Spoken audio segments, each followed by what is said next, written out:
les énols et les énolates. On va étudier les énols et les énolates.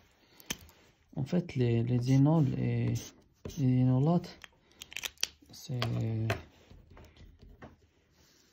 des composés qui viennent des composés carbonylés. Donc, on va étudier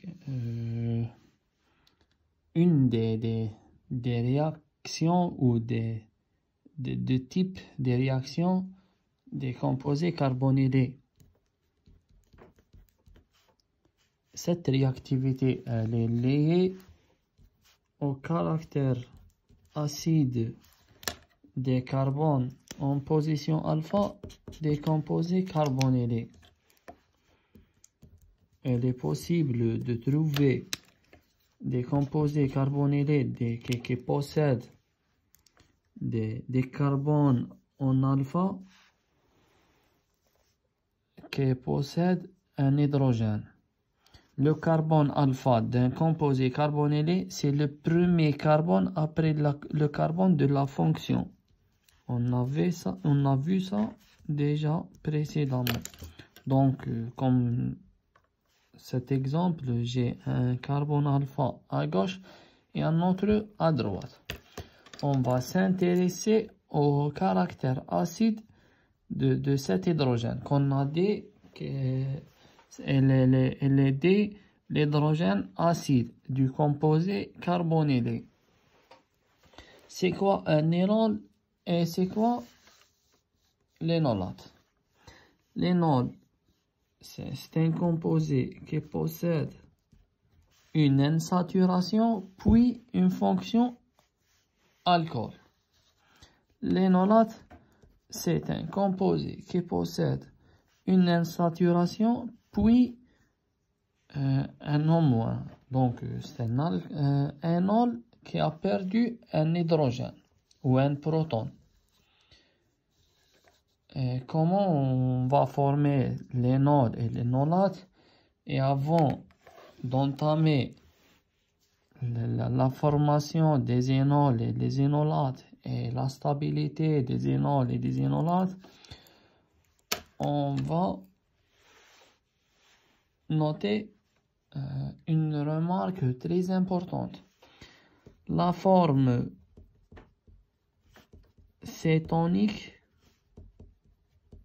elle est en équilibre avec la forme énolique.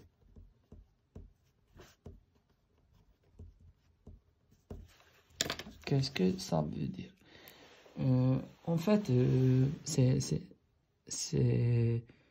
Cg, une cétone, CO, ou un carbonylé qui possède un hydrogène en position alpha. Je vais discuter maintenant que le cas où j'ai un seul hydrogène en position alpha, donc d'un seul côté. Puis on va discuter le cas où on a deux carbones en position alpha qui possèdent des hydrogènes. Parce que on va étudier la stabilité ou le choix de site actif. Donc, avec un équilibre tautomérique, on peut passer d'une forme cétonique à la forme énolique. Comment on va passer de cette forme cétonique à la forme énolique? C'est très facile, c'est par une prototropie où le DNL de l'oxygène va capter le proton en position alpha. Donc, le proton, l'hydrogène va laisser son électron sur le carbone. Donc, on a formé un carbanion. C'est un état intermédiaire. Et l'oxygène sera chargé positivement. Et à cause ou par résonance, le DNL du carbanion va descendre pour former une insaturation, une double liaison CC, carbone-carbone. Et comme le carbone ne peut pas former 5 liaisons, sa valence, il faut respecter sa valence. Et aussi l'effet attracteur de la case vide, de l'oxygène, de la lacune vide. Donc on passe à cette forme. C'est OH, C, double liaison, C. C'est la forme énolique. Cette forme, c'est la forme cétonique. Donc, par un équilibre tautomérique, donc on a une tautomérique, on passe de la forme cétonique à la forme énolique. Donc, notez que la forme cétonique, elle est en équilibre avec la forme énolique.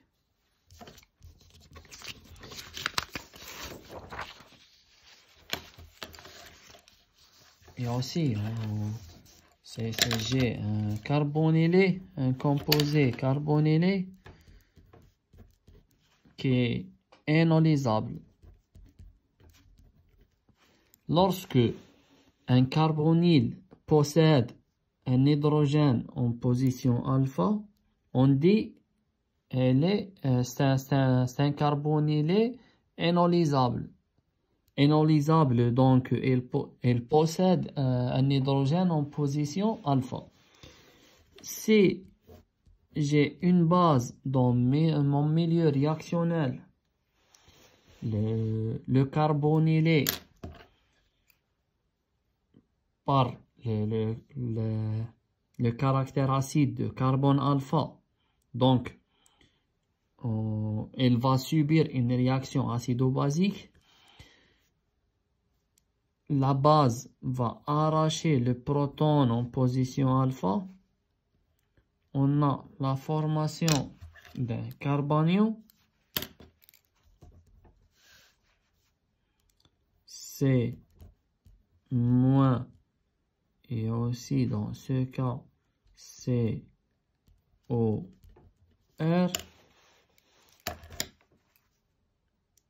Et à cause de la présence d'une résonance, le DNL va descendre et l'oxygène va prendre la charge négative. Et on aura cette formule, c'est l'énolate. Donc, en milieu basique, on aura l'énolate. On a la formation d'énolate. Maintenant, on va discuter la stabilité des énolates. On a deux types de réactions qui sont liées au caractère acide de l'hydrogène en position alpha. On est dans le cas d'une catalyse acide. La catalyse acide, donc j'ai un acide dans mon milieu réactionnel. On a vu ça précédemment. Donc on aura l'activation de la fonction carbonylée. Mais dans ce cas, on va s'intéresser ou on va donner l'importance aussi au carbone en position alpha de mon carbonylé. Je vais toujours prendre le cas de l'H2SO4 qu'on utilise souvent.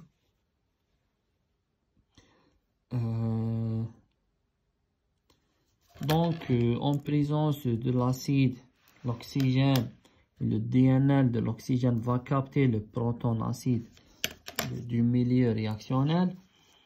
Et on a l'activation de la fonction carbonylée.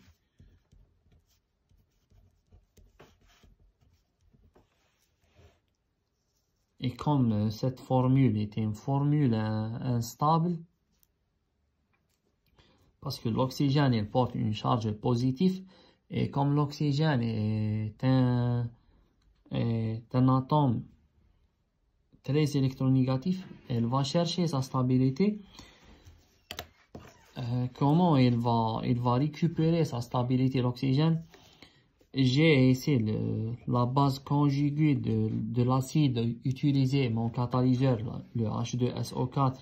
J'ai le HSO4-. La base conjuguée, elle va capter le proton en position alpha, et l'oxygène, à cause de l'effet attracteur de la lacune vide. Donc, c'est une étape très rapide.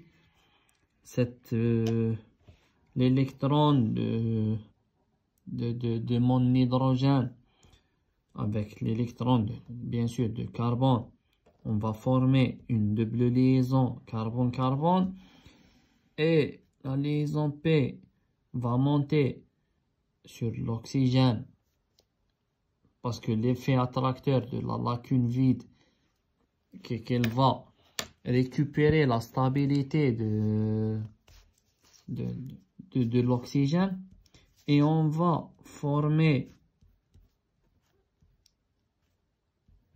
l'énol suivant.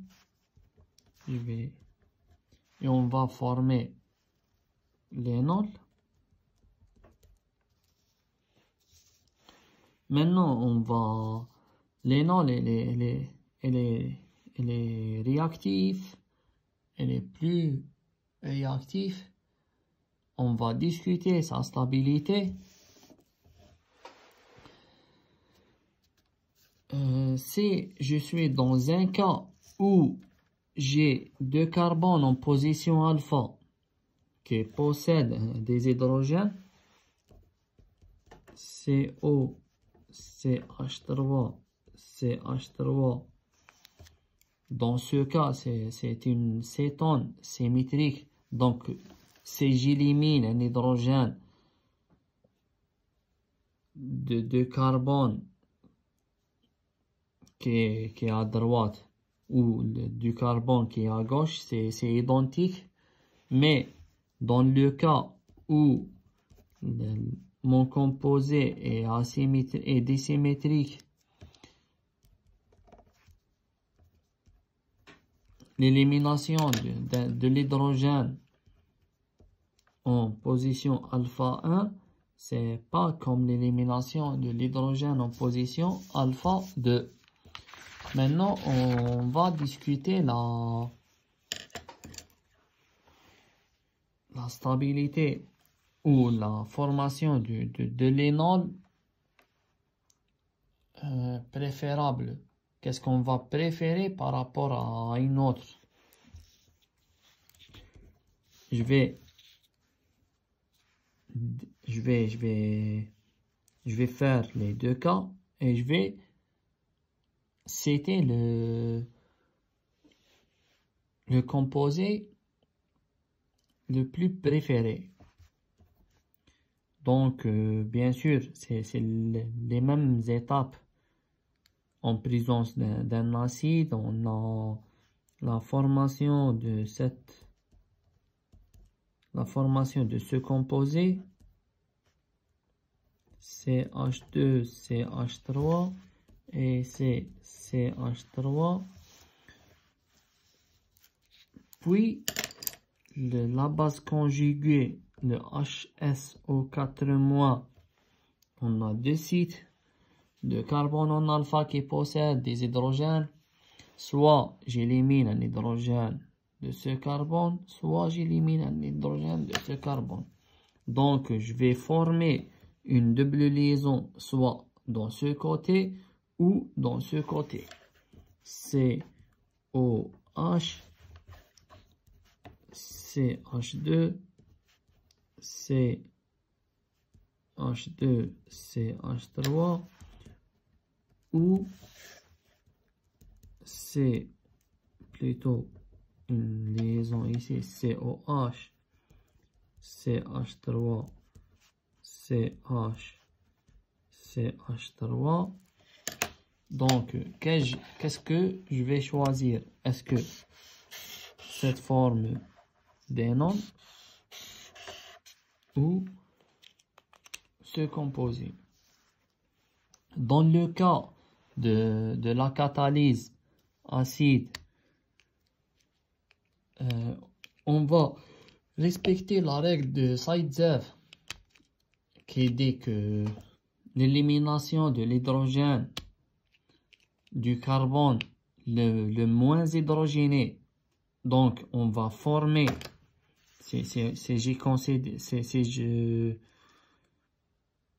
je raisonne comme dans le cas des alcènes, je forme l'alcène le plus substitué, donc j'élimine l'hydrogène du carbone le moins substitué, donc le plus hydrogéné.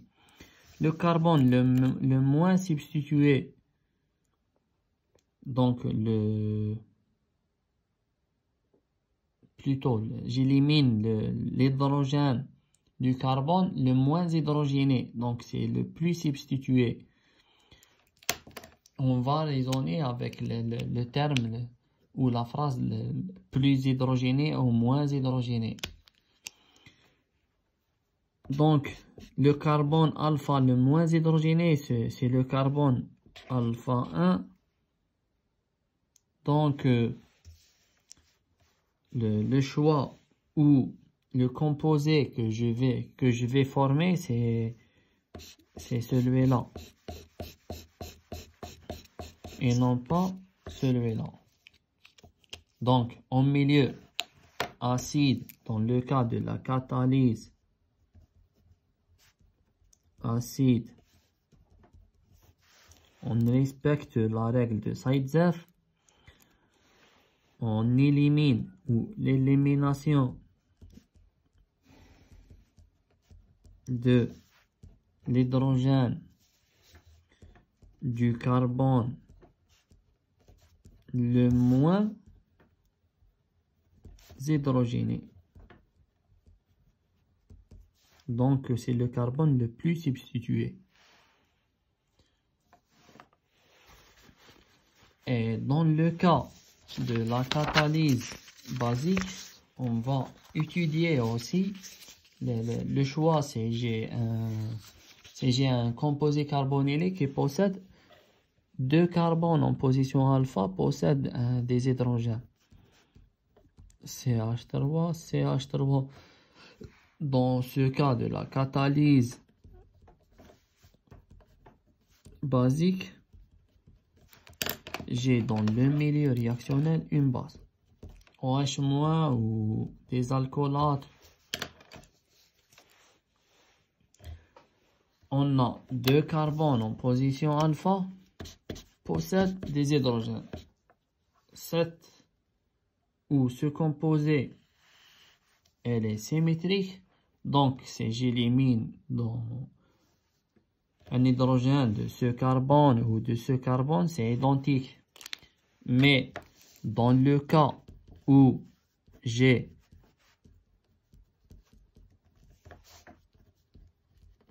une molécule désymétrique, donc on a deux carbones en position alpha, alpha 1 et alpha 2.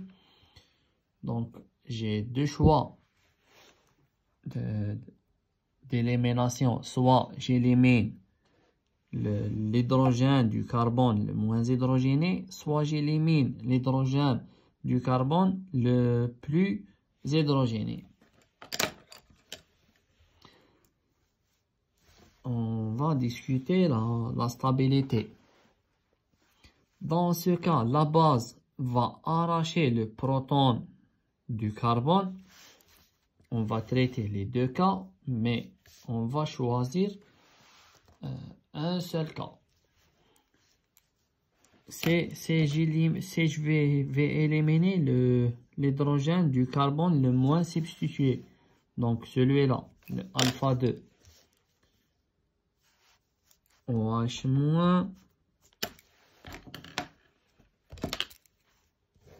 va arracher le proton, donc CH3, H, formation d'un carbanion, CO, CH3, et dans ce cas, j'élimine l'hydrogène ou le proton de carbone le plus hydrogéné, j'aurai CCO, CH2, CH3, et aussi H et H carbanion.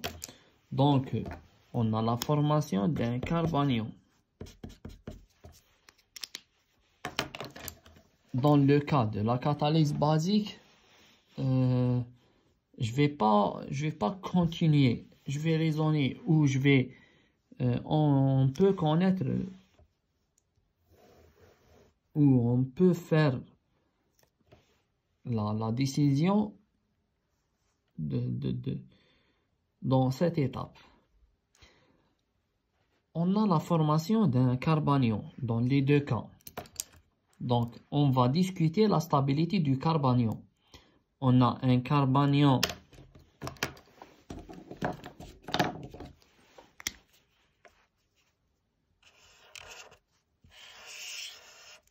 secondaire et on a un carbanion primaire. Voici mon carbanion.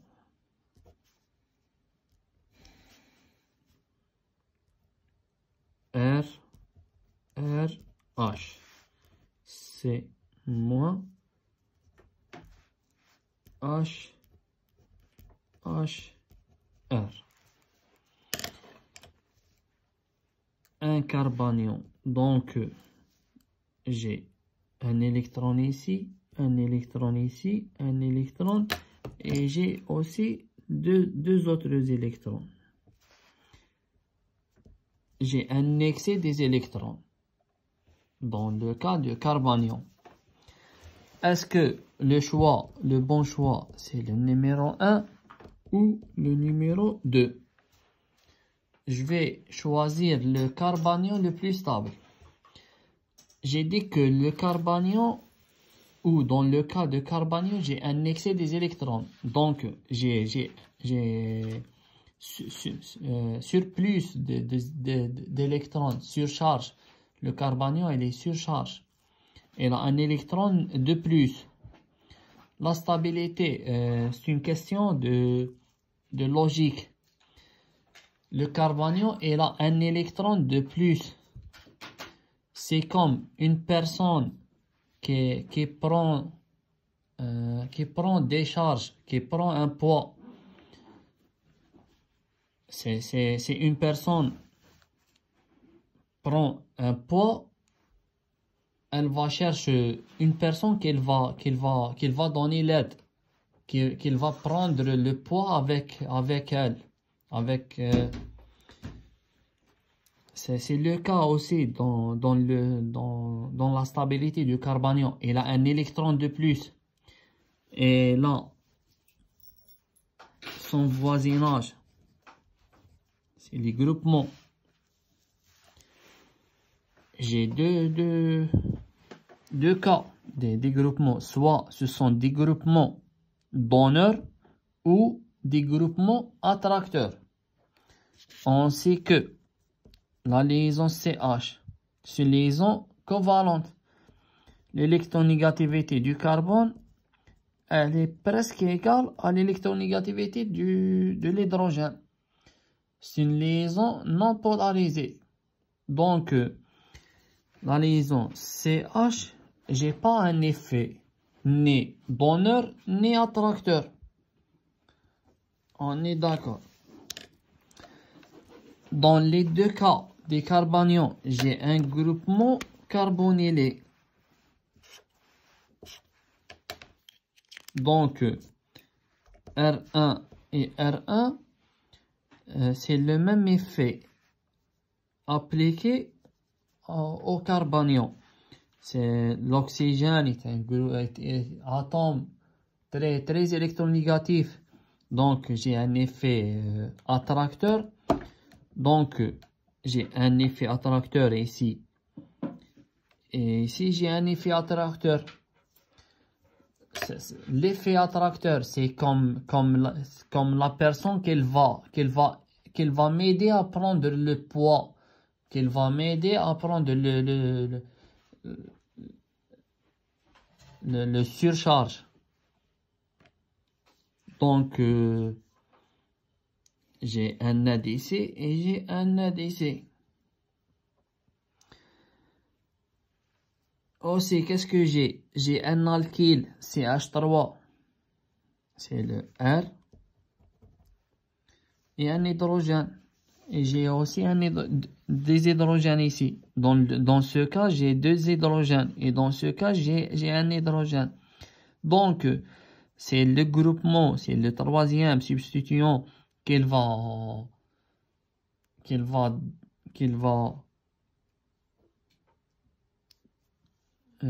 faciliter l'étude, qu'il va donner une idée concernant la stabilité du carbanion.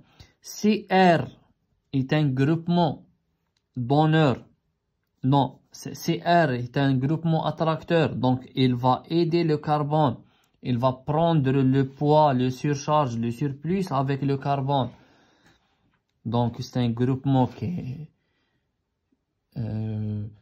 stabilise le carbanion, mais CR est un groupement donneur, donc il va gêner le carbanion. Donc, c'est un groupement déstabilisant du carbanion. C'est quoi mon choix? J'ai un alkyle. Je sais que l'alkyle il a un effet donneur. Donc, c'est un effet gênant. C'est un effet déstabilisant pour le carbanion. Donc, dans ce cas, j'ai un effet attracteur de groupement carbonylé, donc il va aider. Dans ce cas aussi, j'ai un groupement attracteur, c'est le carbonylé, donc aussi il va aider. Mais l'alkyle qui possède un effet donneur, il va gêner le carbanion. Donc déjà, le carbanion, il prend une charge de plus, il a un électron de plus. Et il va presser le carbanion à dégager le carbone, l'électron qui est surplus. Donc, c'est un groupement gênant. C'est un groupement déstabilisant. Donc, le bon choix dans ce cas, c'est où j'ai 2 hydrogènes. Donc, le carbanion le plus stable, c'est le carbanion le moins substitué. Donc, c'est celui-là, c'est le carbanion primaire. Donc, le bon choix dans la catalyse basique, c'est le carbone le plus hydrogéné, contrairement que la catalyse acide. Donc, on va éliminer l'hydrogène du carbone le plus hydrogéné, le moins substitué. Donc, dans la catalyse acide, on élimine l'hydrogène du carbone le moins hydrogéné. C'est la règle de Zaitsev. Dans la catalyse basique, on élimine l'hydrogène du carbone le plus hydrogéné, donc le moins substitué. Donc voilà mon choix. Je vais continuer sur ça. Donc le carbanion ou le DNL du carbanion par résonance va descendre et l'oxygène va prendre la charge négative et j'ai la formation de l'énolate CH2, CH3.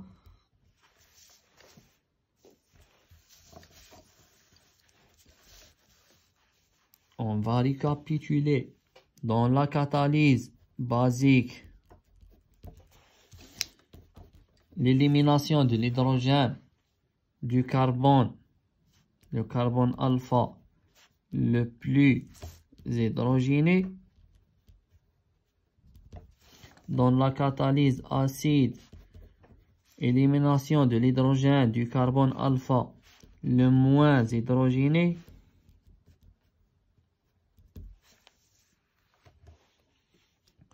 Dans ce cas, on forme l'énolate. Et dans ce cas, on forme l'énol. Maintenant, on va discuter la formation des énolates sous de différents types de contrôle. Sous le contrôle cinétique et sous un contrôle thermodynamique plutôt.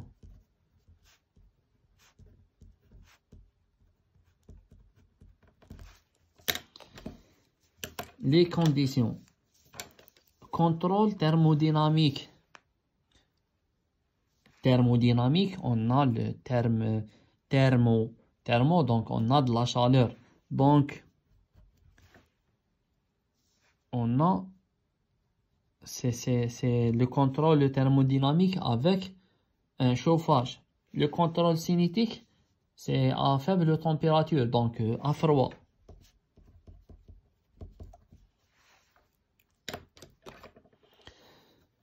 Les conditions, on discute maintenant les conditions de contrôle cinétique et les conditions du contrôle thermodynamique. Contrôle thermodynamique avec un chauffage, contrôle cinétique, c'est à froid. On va former des énolates. Dans le contrôle cinétique, on utilise des bases fortes. Ces bases sont des bases encombrées. Donc, ce sont des grosses molécules. Donc, en utilisant des bases fortes encombrées, ce sont des grosses molécules comme le LDA. Le LDA, c'est NLI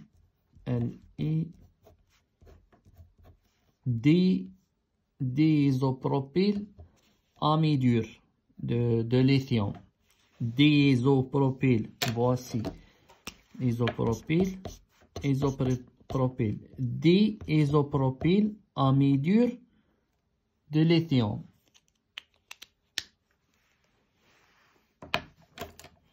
Dans ce cas, bien sûr, j'ai un carbonylé, R1, R2, bien sûr, un carbonylé énolysable. Le contrôle cinétique discute la régiosélectivité de la réaction. Dans le cas de contrôle cinétique, j'ai dit que c'est fait à froid avec une base forte qui est encombrée.